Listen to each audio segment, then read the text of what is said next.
ഇന്ന് നമ്മൾ ബീഫ് വെച്ചിട്ട് നല്ലൊരു കിടിലൻ വിഭവമാണ് ഉണ്ടാക്കുന്നത്. എല്ലാവരും ബീഫ് വാങ്ങുമ്പോഴോ ബീഫ് കിട്ടുമ്പോഴോ അല്ല ബീഫ് ഉണ്ടെങ്കിൽ അതുപോലെ ഒന്ന് ഉണ്ടാക്കി നോക്കട്ടോ. ഒരിക്കലും ഫ്ലോപ്പാവില്ല. കറക്റ്റ് മെഷർമെൻറ്റോട് കൂടിയിട്ട് ഡീറ്റെയിൽ ആയിട്ടുള്ള ഞാൻ എല്ലാ കാര്യവും ഇതിൽ പറയുന്നുണ്ട്. വീഡിയോ ഒന്ന് എല്ലാവരും മുഴുവനായിട്ട് സ്കിപ്പ് ചെയ്യാതെ ഒന്ന് കാണുക. വീഡിയോ ഇഷ്ടമായി എല്ലാവരും ലൈക്ക് ചെയ്യാനും ഇതേപോലെ ഒന്ന് ഉണ്ടാക്കി നോക്കിയിട്ട് ഇതിൻ്റെ ഫീഡ്ബാക്ക് അറിയിപ്പിക്കാൻ ഒന്നും മറന്നു പോകരുത്. അപ്പോൾ അതെങ്ങനെ ഉണ്ടാക്കണമെന്ന് കണ്ടു നോക്കിയാലോ. അത് പൊറോട്ടയ്ക്കായാലും ചപ്പാത്തിക്കായാലും ചോറിൻ്റെ കൂടെയും നെയ്ച്ചോറിൻ്റെ എല്ലാത്തിൻ്റെ കൂടെയും കഴിക്കാൻ പറ്റുന്ന ഒരു കിടിലനാണ് കേട്ടോ. നമ്മൾ ഉണ്ടാക്കാൻ പോണത് ബീഫ് കൊണ്ടാട്ടമാണ്. Welcome back to our channel. നമ്മുടെ പുതിയൊരു വീഡിയോയിലേക്ക് എൻ്റെ എല്ലാ കൂട്ടുകാർക്കും സ്വാഗതം. ഇത് ഞാൻ ബീഫ് എടുത്ത് വെച്ചിട്ടുണ്ട്. ബീഫൊക്കെ നല്ലപോലെ കഴുകിയൊക്കെ വെള്ളമൊക്കെ വാർന്നിട്ടുണ്ട് കേട്ടോ. അത് നമ്മൾ സാധാ കറിക്ക് വെട്ടുമ്പോൾ തന്നെ വെട്ടിക്കുന്നത്, ചെറുതാക്കിയിട്ടാണ് വെട്ടിക്കുന്നത്. ഒരുപാട് വലുതല്ല ഒരുപാട് ചെറുതല്ലാണ്ട് മീഡിയം സൈസ് പോലെ ഞാൻ വെട്ടിയിരിക്കുന്നത്. ഇത് നല്ലപോലെ വെള്ളം വാർന്ന ബീഫിനെ ഞാനിതാ കുക്കറിലേക്ക് ഇട്ടിട്ടുണ്ട്. ഇത് 1 കിലോ ബീഫാണ് കേട്ടോ. ഇനി നമുക്ക് അതിൽ കുറച്ച് മസാലപ്പൊടികൾ ഇടാം. അതിലേക്ക് ഞാൻ 1 ടീസ്പൂൺ മുളക് പൊടി ഇട്ടിട്ടുണ്ട്, 1 ടീസ്പൂൺ മഞ്ഞൾപ്പൊടി ഇട്ടിട്ടുണ്ട്. പിന്നെ ഞാനിതിലേക്ക് 1/2 ടീസ്പൂൺ ഗരം മസാലേൻ്റെ പൗഡർ ഇട്ടിട്ടുണ്ട്. അതിലേക്ക് ആവശ്യത്തിന് ഉപ്പ് ഇട്ടിട്ട് 1 ടീസ്പൂൺ നമുക്ക് വെളിച്ചെണ്ണ ഒഴിച്ച് കൊടുക്കുക. വെളിച്ചെണ്ണ ഒഴിച്ചതിന് ശേഷം കൈകൊണ്ട് നല്ലപോലെ മിക്സ് ആക്കി എടുക്കുക. നിങ്ങൾ ഇതിലേക്ക് മുളക് പൊടി എടുക്കുമ്പോൾ കാശ്മീരി മുളക് പൊടി എടുക്കുക കേട്ടോ. കുട്ടികളൊക്കെ ഉള്ളവരാണെങ്കിൽ, ഇല്ല സാധാ എരിവൊക്കെ ഇഷ്ടമുള്ളവരാണെങ്കിൽ എരിവുള്ള മുളക് പൊടിയാണ് എടുക്കുക. നമ്മളിതിൽ 2-3 സൈസ് ടൈപ്പായിട്ടാണ് നമ്മളിതിൽ മസാല ഉണ്ടാക്കുന്നത്. അപ്പോൾ കുറച്ച് എരിവ് കൂടുതലുള്ളതാണ് ബീഫാണിത്. അപ്പോൾ അതുകൊണ്ട് നിങ്ങൾ മുളക് പൊടി എടുക്കുമ്പോൾ കാശ്മീരി മുളക് പൊടി തന്നെ എടുക്കാനൊന്ന് ശ്രദ്ധിക്കുക. കൈകൊണ്ട് നല്ലപോലെ മിക്സ് ആക്കിയതിന് ശേഷം ഞാനിത് കുക്കർ അടച്ച് വെച്ചിട്ടുണ്ട്. കുക്കർ അടച്ച് വെച്ചിട്ട് നമുക്കിതൊരു 80% വേവിച്ചെടുത്താൽ മതി. നിങ്ങൾ എടുക്കണ ബീഫും ഇതിൻ്റെ അനുസരിച്ചിട്ടായിരിക്കും വേവ്. അതുപോലെ ഓരോ കുക്കറിനും ഓരോരോ വിസിലായിരിക്കും. അപ്പോൾ അതുകൊണ്ട് നിങ്ങൾ എടുക്കുന്ന ബീഫിനനുസരിച്ചിട്ട് നിങ്ങളുടെ കുക്കറിനനുസരിച്ചിട്ട് വേവിച്ചെടുക്കുക. നമ്മളിത് മുഴുവനായിട്ടും വേവിച്ചെടുക്കില്ല, ഒരു 3/4 ഭാഗമാണ് വേവിച്ചെടുക്കുള്ളൂ. അപ്പോൾ ഞാൻ 2 വിസിൽ, മീഡിയം ഫ്ലെയിമിൽ 2 വിസിൽ അടിച്ചതിന് ശേഷം ഓഫാക്കിയിട്ടുണ്ട്. ഇനി ഇതിൻ്റെ ഫുള്ള് എയർ പോയതിന് ശേഷം മാത്രം കുക്കർ തുറക്കുക. അപ്പോൾ അതിൻ്റെ എയർ മുഴുവൻ പോയിട്ടുണ്ട്. അതിന് ശേഷം ഞാനിതാ കുക്കർ തുറന്ന് നോക്കണം. ഈ സമയം നിങ്ങൾക്ക് എൻ്റെ വീഡിയോ കണ്ടിട്ട് ഇഷ്ടമാകുക എന്നുണ്ടെങ്കിൽ എൻ്റെ വീഡിയോക്ക് എല്ലാവരും ഒന്ന് ലൈക്ക് ചെയ്യാനും, ആദ്യമായിട്ട് നമ്മുടെ വീഡിയോ കാണുന്ന പുതിയ കൂട്ടുകാർ ആരെങ്കിലും ഉണ്ടെങ്കിൽ, സബ്സ്ക്രൈബ് ചെയ്യാതെ കാണുന്ന കൂട്ടുകാരാണെങ്കിൽ ഒന്ന് സബ്സ്ക്രൈബ് ചെയ്ത് സപ്പോർട്ട് ചെയ്യാനും കൂടി ഒന്നും മറന്നു പോകരുത് കേട്ടോ. പിന്നെ അതോടെ ഇരുന്നത് ചൂടാറട്ടെ. അപ്പോഴേക്കും നമുക്ക് ഇതിലേക്ക് ഒരു മസാല ഉണ്ടാക്കാം. അതിന് ഞാനിതാ 1.5 ടേബിൾ സ്പൂണ് കാശ്മീരി മുളക് പൊടിയാണ് എടുക്കുന്നത്. ഇത് കളർ ഉണ്ടാവും, എരിവ് അത്ര വല്ലാണ്ട് ഉണ്ടാവില്ല. പിന്നെ 1 ടേബിൾ സ്പൂൺ മല്ലിപ്പൊടി എടുക്കുന്നുണ്ട്. 1/2 ടീസ്പൂണ് മഞ്ഞൾപ്പൊടി എടുക്കുന്നുണ്ട്. നമ്മൾ ബീഫിലൊക്കെ മഞ്ഞൾപ്പൊടി ഇട്ടിട്ടുണ്ടായിരുന്നു. പിന്നെ 1 ടീസ്പൂൺ ഗരം മസാലേൻ്റെ പൗഡർ എടുക്കുന്നുണ്ട്. 1 ടീസ്പൂൺ വലിയ ജീരകത്തിൻ്റെ പൊടിയാണ്. ഞാനിത് വീട്ടിൽ തന്നെ വറുത്ത് പൊടിച്ചതാണ് കേട്ടോ. പിന്നെ ഞാനതിലേക്ക് 1.5 ടേബിൾ സ്പൂണ് കോൺഫ്ലോർ എടുക്കുന്നുണ്ട്. പിന്നെ അതിലേക്ക് 1 ടേബിൾ സ്പൂണ് അരിപ്പൊടി എടുക്കുന്നുണ്ട്. നിങ്ങൾക്ക് അരിപ്പൊടിക്ക് പകരം വേണമെങ്കിൽ മൈദ എടുക്കാം. പിന്നെ ഞാൻ 2 ടീസ്പൂൺ ഇഞ്ചി വെളുത്തുള്ളി ചതച്ചതാണ്. പിന്നെ ആവശ്യത്തിനുള്ള ഉപ്പ് ഇട്ടിട്ടുണ്ട്. ഇനി നമുക്ക് ഇതിലേക്ക് വേണ്ടത് 1 ചെറുനാരങ്ങയുടെ നീരാണ്.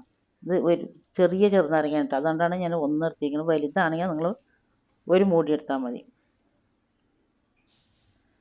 കുരുയില്ലാതെ ചെറുനാരങ്ങയുടെ നീര് നല്ലപോലെ പിഴിഞ്ഞൊഴിക്കുക. ഇതുപോലെ നിങ്ങളൊന്ന് ഉണ്ടാക്കി നോക്കിയിട്ടോ. നല്ല ടേസ്റ്റാണ്, കിടിലൻ ടേസ്റ്റാണ് ഇത്. ഇനി നമ്മൾ ഇതൊന്നും കഴിക്കാനായിട്ട് ഹോട്ടലിലോ റെസ്റ്റോറൻറ്റിലോ പിന്നെ തട്ടുകടയിലോ ഒന്നും പോകേണ്ട ആവശ്യമില്ല. നമുക്ക് തന്നെ ഈസി ആയിട്ട് നമ്മുടെ വീട്ടിൽ ഉണ്ടാക്കിയെടുക്കാൻ പറ്റുന്ന കിടിലൻ ഐറ്റമാണിത്. പിന്നെ മസാല കൈ കൊണ്ട് മിക്സ് ആക്കിയപ്പോൾ അതിലേക്ക് കുറച്ചൊരു നനവ് വേണം കേട്ടോ. അപ്പോൾ ഞാനതിലേക്ക് കുറച്ച് വെള്ളം ഒഴിച്ചിട്ടുണ്ട്. സാധാ വെള്ളം തന്നെയാണ്.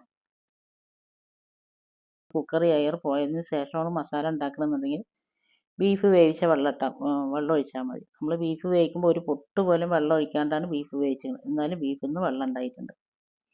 ഇവിടെ ഇങ്ങനെ കറണ്ട് പോലെ കേട്ടോ. രാവിലെ മുതൽ തുടങ്ങിയ കറണ്ട് പോലെ തന്നെ. അപ്പോൾ കറണ്ട് വന്നപ്പോൾ ഞാൻ പെട്ടെന്ന് മസാല ഉണ്ടാക്കിയ ബീഫ് എയർ പോണതിന് മുമ്പ് തന്നെ ഞാൻ മസാല ഉണ്ടാക്കിയാണ്. അതുകൊണ്ടാണ് ഞാൻ സാധാ വെള്ളം ഒഴിച്ചത്. നിങ്ങൾ ബീഫിൻ്റെ എയർ പോയതിന് ശേഷമാണ് മസാല ഉണ്ടാക്കണമെന്നുണ്ടെങ്കിൽ ബീഫ് വേവിച്ച വെള്ളം ഒഴിച്ചാൽ മതി. പിന്നെ ഇപ്പോൾ ബീഫൊക്കെ നല്ലപോലെ മസാലയൊക്കെ ഞാൻ നല്ലപോലെ ഒന്ന് പരട്ടി ഉണ്ടാക്കി വെച്ചിട്ട് നല്ലപോലെ കൈ കൊണ്ട് തന്നെ കുഴച്ചുണ്ടാക്കുക കേട്ടോ. ഞാൻ ആദ്യം കയ്യിലും കൊണ്ട് കുഴച്ചത് നല്ല ചൂടുണ്ടായിരുന്നു. അപ്പോൾ കയ്യിലും കൊണ്ടൊക്കെ ഒന്ന് മിക്സ് ആക്കിയതിന് ശേഷം കൈ കൊണ്ട് തന്നെ നല്ലപോലെ കുഴച്ച് വെച്ചിട്ടുണ്ട്. ഇനി നമുക്ക് സമയം ഉണ്ടെങ്കിൽ ഇതൊരു 1/2 മണിക്കൂർ 1 മണിക്കൂർ അവിടെ മാറ്റി വെക്കുക. അപ്പോൾ ഞാനിത് മാറ്റി വെക്കണില്ല കേട്ടോ. ഇനി എപ്പോഴാണ് അടുത്ത കറണ്ട് പോകുകയെന്ന് അറിയില്ല. അപ്പോൾ അതുകൊണ്ട് ഞാനിതാ പെട്ടെന്ന് തന്നെ ഇത് ഫ്രൈ ചെയ്തെടുക്കുകയാണ്.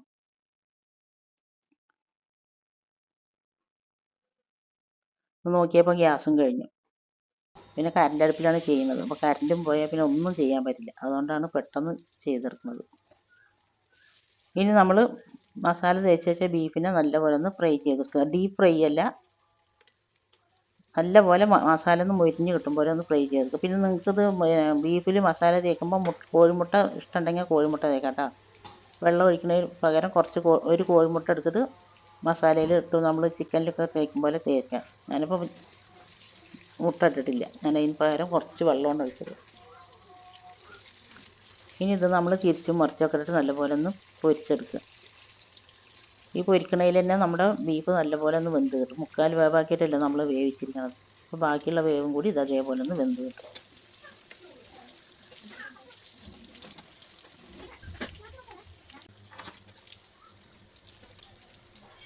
അപ്പോൾ ഞാൻ ബീഫ് ഫസ്റ്റത്തെ ബാച്ച് ഞാൻ പൊരിച്ചെടുത്തിട്ടുണ്ട്. ഇതിങ്ങനെ പൊരിച്ചത് മസാല ഇടാണ്ട് തന്നെ ഇങ്ങനെ കഴിക്കുമ്പോൾ തന്നെ നല്ല ടേസ്റ്റാണ് കേട്ടോ. നല്ല ടേസ്റ്റുമാണ്, നല്ല ഫ്ലേവറുമാണ്. നമ്മൾ പിന്നെ ഇതിലേക്ക് അടുത്തൊരു മസാലയും കൂടി കൊടുക്കുമ്പോൾ അടിപൊളിയാണത്. ഇപ്പോൾ എല്ലാവരുടെ വീട്ടിലൊക്കെ ഇപ്പോൾ പെരുന്നാളൊക്കെ ആയിട്ട് ഒലിയാത്തിൻ്റെ ഇറച്ചിയൊക്കെ കിട്ടിയിട്ടുണ്ടാവുമല്ലോ. അപ്പോൾ എല്ലാവരും ഒന്ന് ചെയ്ത് നോക്കിയിട്ടാണ്. ചെയ്ത് നോക്കണ്ടെന്നുണ്ടെങ്കിൽ നിങ്ങളിതിൻ്റെ ഫീഡ്ബാക്ക് എന്തായാലും താഴെ കമൻറ്റ് ബോക്സിൽ അറിയിപ്പിക്കുക. പിന്നെ നിങ്ങൾക്ക് ഈ റെസിപ്പി ഇഷ്ടമായി എന്നുണ്ടെങ്കിൽ നിങ്ങളുടെ ഫ്രണ്ട്സ് ആൻഡ് ഫാമിലി ഗ്രൂപ്പിലേക്ക് ഒന്ന് ഷെയർ ചെയ്ത് കൊടുത്തും കൂടി നമ്മളൊന്ന് സപ്പോർട്ട് ചെയ്യാം. ഇതിന് മുമ്പ് ഞാൻ കുറേ വീഡിയോസ് നമ്മൾ പോസ്റ്റ് ചെയ്തിട്ടുണ്ട്. കാണാൻ താല്പര്യമുള്ളവരുണ്ടെങ്കിൽ കണ്ടു നോക്കിയിട്ടാണ്.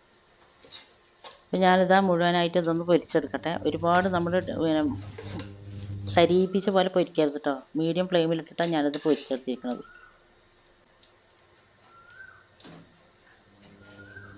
അപ്പോൾ ഞാൻ ബീഫ് മുഴുവനായിട്ടും പൊരിച്ചെടുത്തിട്ട് നമ്മുടെ ബീഫിൻ്റെ ഉള്ളിൽ നല്ല സോഫ്റ്റ് ആയിരിക്കണം. ഒരുപാട് ഡീപ്പ് ഫ്രൈ ചെയ്യരുത്. അപ്പോൾ അത് ബലം വെക്കുള്ളൂ. വാറ് പോലെ ഉണ്ടാവും, പിച്ചിയൊക്കെ കിട്ടില്ല. അപ്പോൾ ഞാൻ മുഴുവനായിട്ടും പൊരിച്ചെടുത്തിട്ടുണ്ട്. ഇനി നമുക്കൊരു ചട്ടി വെച്ചതിന് ശേഷം കുറച്ച് വെളിച്ചെണ്ണ ഒഴിച്ചിട്ടുണ്ട്. ഞാൻ വെളിച്ചെണ്ണ നല്ല പോലെ ചൂടായതിന് ശേഷം പിന്നെ അതിലേക്ക് ഞാൻ 2-3 മുളക് ഇട്ടിട്ടുണ്ട്. അതൊന്ന് വറുത്ത് കോരിയെടുക്കാൻ കേട്ടോ. അത് ലാസ്റ്റ് ഇത് നിർബന്ധമൊന്നും ഇല്ലാത്ത പരിപാടി. വീട്ടിലേക്ക് നിങ്ങൾ ചെയ്യുകയാണെങ്കിൽ അതിൻ്റെ ആവശ്യമൊന്നുമില്ല. ഇതിപ്പോൾ നമുക്ക് ഒരു ഡെക്കറേഷന് വേണ്ടിയിട്ട് ഞാൻ ചെയ്തതെന്ന് മാത്രം. പിന്നെ അതിലേക്ക് ഞാൻ ഒരു കൂട് വെളുത്തുള്ളി, അങ്ങനെ ചെറിയ വെളുത്തുള്ളിയാണ്. അപ്പോൾ അത് ഞാൻ തൊലിച്ചിട്ട് തോല കളഞ്ഞതിന് ശേഷം കഴുകിയിട്ട് അങ്ങനെ തന്നെ എണ്ണയിലിട്ടുണ്ട്. പിന്നെ കുറച്ച് വെളുത്തുള്ളി ഇഞ്ചിയും കൂടെ ചായച്ചത് ഇട്ടിട്ടുണ്ട്. നിങ്ങൾക്ക് ഇഞ്ചിയും വെളുത്തുള്ളിയും അരിഞ്ഞിട്ടിടാൻ താല്പര്യം വെച്ചാൽ അങ്ങനെ ഇടാം കേട്ടോ. ഇവിടെ അരിഞ്ഞിട്ടിട്ട് പറഞ്ഞാൽ എൻ്റെ മക്കളത് അങ്ങനെ എടുത്ത് കളയും, പിന്നെ അത് കഴിക്കില്ല. അപ്പോൾ ഞാനത് ഇങ്ങനെ ഇട്ടിരിക്കുന്നത്, ചായച്ചിട്ടാണ് ഇട്ടിരിക്കുന്നത്. പിന്നെ വെളിച്ചെണ്ണ ഒഴിച്ച് ചൂടായതിന് ശേഷം 1 ടീസ്പൂൺ വലിയ ജീരകം ഇട്ട് പൊട്ടിയതിന് ശേഷം ഇഞ്ചി വെളുത്തുള്ളി ഇട്ടാൻ വേണ്ടിയിട്ട് എനിക്കത് മറന്നതാണ്. അപ്പോൾ ഞാനിപ്പോൾ അതൊക്കെ ഒന്ന് ഒരു അരിയിലേക്ക് ആക്കിയതിന് ശേഷം 1 ടീസ്പൂൺ വലിയ ജീരകം ഇടുന്നുണ്ട്. വലിയ ജീരകം നല്ലപോലെ ഒന്ന് പൊട്ടി വറ്റാൻ നമ്മളിട്ട ഇഞ്ചിയും വെളുത്തുള്ളി അതുപോലെ തന്നെ നല്ലപോലെ ബ്രൗൺ കളറായി വരണം. ഇതിൻ്റെ മൂക്ക് നല്ലൊരു മണമാണ് കേട്ടോ. ഇതിപ്പോൾ നല്ലപോലെ ഒന്ന് ബ്രൗൺ കളറായി വന്നിട്ടുണ്ട്. അതിന് ശേഷം ഇനി നമുക്കിതിലേക്ക് ഞാൻ 100 ഗ്രാം ചെറിയ ഉള്ളി എടുത്തിട്ടുണ്ട്. നിങ്ങൾക്ക് മുഴുവനും ചെറിയ ഉള്ളിയും കൂടി ചെയ്യണമെങ്കിൽ ചെയ്യുക, മുഴുവനും വലിയ ഉള്ളിയും കൂടി ചെയ്യണമെങ്കിൽ ചെയ്യുക. ഞാൻ രണ്ടും പാടെയാണ് എടുക്കുന്നത്.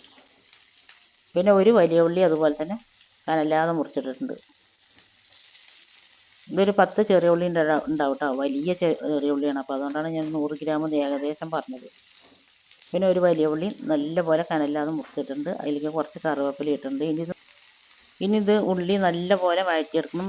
സോഫ്റ്റ് ആയാൽ പോലെ നല്ല ഗോൾഡൻ കളറാവുന്നവരെ, ക്രിസ്പി ആവുന്നവരെ നല്ലപോലെ വഴറ്റിയെടുക്കുക. പിന്നെ ഉള്ളി ഒന്ന് വഴന്നതിന് ശേഷം ഞാനതിലേക്ക് കുറച്ച് ഉപ്പ് ഇടുന്നുണ്ട്. പിന്നെ ഉപ്പിടുമ്പോഴും അതുപോലെ ശ്രദ്ധിക്കുക. നമ്മൾ ബീഫിൽ ഉപ്പിട്ടിട്ടുണ്ട്, മസാലയിൽ ഉപ്പിട്ടിട്ടുണ്ട്.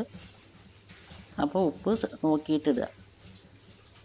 പിന്നെ നമ്മൾ ചെറിയ ഉള്ളി ഇട്ടിരിക്കുന്നത് നല്ലൊരു ടേസ്റ്റ് കിട്ടാനും, വലിയ ഉള്ളി ഇട്ടിരിക്കുന്നത് നമ്മളിതിൽ നല്ല സ്പൈസി ആയിട്ടുള്ളൊരു ബീഫാണ്. അപ്പോൾ അതുകൊണ്ട് കുറച്ചൊരു മധുരം കിട്ടാനൊക്കെ വേണ്ടിയിട്ടാണ്. വലിയ ഉള്ളി ആകുമ്പോൾ ഒന്ന് മധുരം ഉണ്ടാവും, ചെറിയ ഉള്ളി ആകുമ്പോൾ നല്ലൊരു ടേസ്റ്റും ഉണ്ടാവും. പിന്നെ അതിലേക്ക് ഞാനിടുന്നത് 2 ടീസ്പൂൺ ചാച്ച മുളകാണ് കേട്ടോ. ചാച്ച മുളക് ഇടുമ്പോൾ ചാച്ച മുളക് ഇട്ടതിന് ശേഷം നല്ലപോലെ വഴറ്റി കൊടുക്കുക. നമ്മൾ ആദ്യം ഇപ്പോൾ ഞാൻ 2 ടീസ്പൂൺ ഇട്ടിട്ടുണ്ട്. ഇനി ഇത് കഴിഞ്ഞ് നോക്കിയതിന് ശേഷം പിന്നെ നമ്മളിതിലേക്ക് വേണമെങ്കിൽ ഇടാം കേട്ടോ. പിന്നെ നിങ്ങൾക്ക് കുരുമുളക് വേണമെങ്കിൽ ഇടാം. ഇതിലിപ്പോൾ നല്ലപോലെ എരിവുണ്ട്. അപ്പോൾ ഞാൻ കുരുമുളക് ഇട്ടില്ല, കുട്ടികളൊക്കെ കഴിക്കണമല്ലേ. അപ്പോൾ കുരുമുളക് നിങ്ങൾക്ക് വേണമെന്നുണ്ടെങ്കിൽ, നല്ല എരിവ് ഇഷ്ടമുള്ളവരാണെങ്കിൽ നിങ്ങൾക്ക് കുരുമുളക് ഇടാം.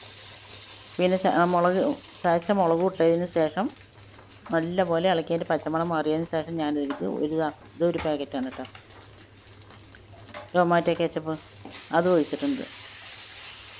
1/4 കപ്പ് നിറച്ചില്ല, ഇതാ ഈ ഒരു പാക്കറ്റാണ്. ഇതിനൊരു 10 രൂപ 15 രൂപ പറ്റുള്ളൂ. അതിപ്പോൾ എല്ലാ സൂപ്പർ മാർക്കറ്റിലും കിട്ടും, എല്ലാ സാധാ കടകളിലും കിട്ടും. അത് ഒഴിച്ചതിന് ശേഷം നല്ലപോലെ ഇളക്കി കൊടുക്കുക. എന്നിട്ട് നമ്മൾ ഈ സമയത്ത് നോക്കി ചെക്ക് ചെയ്യുക, പുളി ഉണ്ടോ ഉപ്പുണ്ടോ ഒക്കെ ചെക്ക് ചെയ്യുക. ചെക്ക് ചെയ്തതിന് ശേഷം ഇല്ലെങ്കിലൊക്കെ ഒന്ന് ഇട്ട് കൊടുക്കുക. പിന്നെ അതിലേക്ക് ഞാൻ നല്ലപോലെ ഇളക്കി ഇതാക്കിയതിന് ശേഷം പിന്നെ അതിലേക്ക് കുറച്ച് വെള്ളത്തിൻ്റെ ആവശ്യമുണ്ട്. അപ്പോൾ നമ്മൾ അതിലേക്ക് ബീഫ് വേവിച്ച വെള്ളമാണ് ഞാൻ ഒഴിച്ചു കൊടുക്കുന്നത്. ബീഫ് വേവിച്ച വെള്ളം തന്നെ വെള്ളത്തിൽ കിടന്നിട്ട് തന്നെ വേവുമ്പോൾ നല്ലൊരു ടേസ്റ്റ് ഉണ്ടാവും. അപ്പോൾ ബീഫ് വേവിച്ച വെള്ളം ഒഴിച്ചു കൊടുത്ത് നല്ലപോലെ ഇളക്കിയതിന് ശേഷം ഞാനിതിലേക്ക് ചെറുനാരങ്ങയാണ്, അപ്പോൾ അതുകൊണ്ട് ഒരു ചെറുനാരങ്ങൻ്റെ നീര് ഒഴിച്ചു കൊടുക്കുന്നുണ്ട്. നിങ്ങളുടെ ഇത് വലുതാണെങ്കിൽ ഒരു മുറി നാരങ്ങൻ്റെ നീര് ഒഴിച്ചു കൊടുത്താൽ മതി.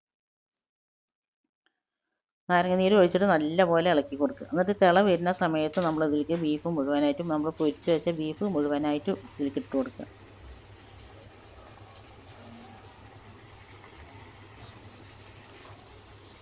നിങ്ങൾക്ക് വീഡിയോ കണ്ടുകൊണ്ടിരിക്കുമ്പോൾ ഇഷ്ടമാകണമെങ്കിൽ എല്ലാവരും വീഡിയോക്ക് ലൈക്ക് ചെയ്യാനൊന്നും മറന്നു പോയിട്ട്. അതേപോലെ തന്നെ ഈ റെസിപ്പി നിങ്ങൾ ഉണ്ടാക്കി നോക്കി ഇതിൻ്റെ ഫീഡ്ബാക്ക് എന്തായാലും ഉണ്ടാക്കി നോക്കുന്നുണ്ടെങ്കിൽ ഫീഡ്ബാക്ക് എന്തായാലും താഴെ കമൻറ്റ് ബോക്സിൽ അറിയിപ്പിക്കുക.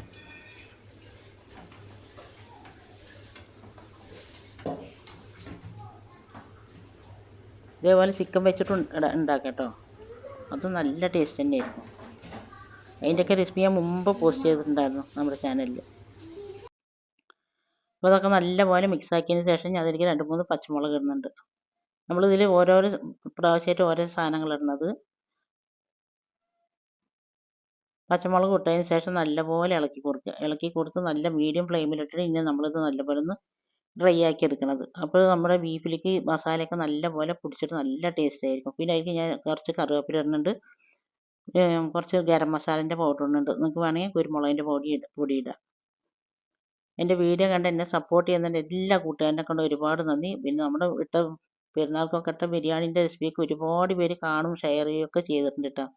സബ്സ്ക്രൈബ് ചെയ്യാതെ കണ്ട കൂട്ടുകാരൊന്ന് സബ്സ്ക്രൈബ് ചെയ്ത് സപ്പോർട്ട് ചെയ്യുക. അതുപോലെ നമ്മളെ ഷെയർ ചെയ്തവരോടും വീഡിയോ കണ്ട് ലൈക്കും കമൻറ്റും ഒക്കെ തരുന്നതിനെ കൊണ്ട് ഒരുപാട് നന്ദിയുണ്ട്. തുടർന്ന് നിങ്ങളുടെ സപ്പോർട്ട് ഉണ്ടാകണം. ഇൻഷാ അള്ളാ ഇനി അടുത്ത നല്ലൊരു വീഡിയോ ആയിട്ട് വരുന്നവരെ അസ്സലാമു അലൈക്കും ബൈ.